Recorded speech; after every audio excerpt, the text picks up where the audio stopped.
ವಾಸ್ತು ಟಿವಿಗೆ ಸ್ವಾಗತ. ನಾನು ಸರ್ದಾರ್.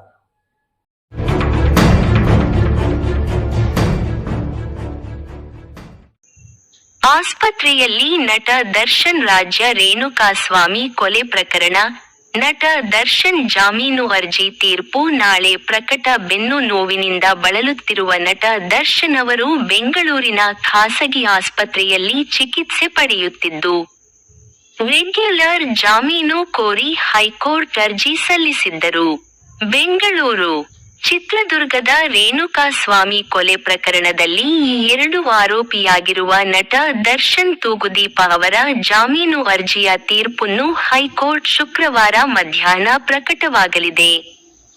ಬೆನ್ನು ನೋವಿನಿಂದ ಬಳಲುತ್ತಿರುವ ನಟ ದರ್ಶನ್ ಅವರು ಬೆಂಗಳೂರಿನ ಖಾಸಗಿ ಆಸ್ಪತ್ರೆಯಲ್ಲಿ ಚಿಕಿತ್ಸೆ ಪಡೆಯುತ್ತಿದ್ದು, ರೆಗ್ಯುಲರ್ ಜಾಮೀನು ಕೋರಿ ಹೈಕೋರ್ಟ್ ಅರ್ಜಿ ಸಲ್ಲಿಸಿದ್ದರು.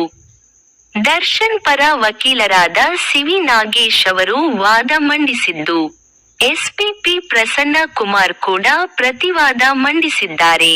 ಸುದೀರ್ಘವಾದ ಪ್ರತಿವಾದ ಆಲಿಸಿದ ನ್ಯಾಯಾಧೀಶರು ದಿನಾಂಕ ಘೋಷಿಸದೆ ತೀರ್ಪು ಕಾಯ್ದಿರಿಸಿದ್ದರು. ಜೊತೆಗೆ ಆದೇಶ ಬರುವವರೆಗೂ ನಟ ದರ್ಶನ್ ವೈದ್ಯಕೀಯ ಜಾಮೀನು ಅವಧಿ ವಿಸ್ತರಿಸಿದ್ದರು. ರೇಣುಕಾಸ್ವಾಮಿ ಕೊಲೆ ಪ್ರಕರಣ: ನಟ ದರ್ಶನ್ ಮಧ್ಯಂತರ ಜಾಮೀನು ಅವಧಿ ವಿಸ್ತರಣೆ ಇದೀಗ ನಾಳೆ ಮಧ್ಯಾಹ್ನ 2:00ಕ್ಕೆ ಹೈಕೋರ್ಟ್ ಜಾಮೀನು ಅರ್ಜಿಯ ತೀರ್ಪು ಪ್ರಕಟಿಸಲಿದ್ದು, ದರ್ಶನ್ಗೆ ಜಾಮೀನು ಸಿಗುತ್ತದೆಯೋ ಇಲ್ಲವೋ ಎಂಬುದು ತಿಳಿಯಲಿದೆ.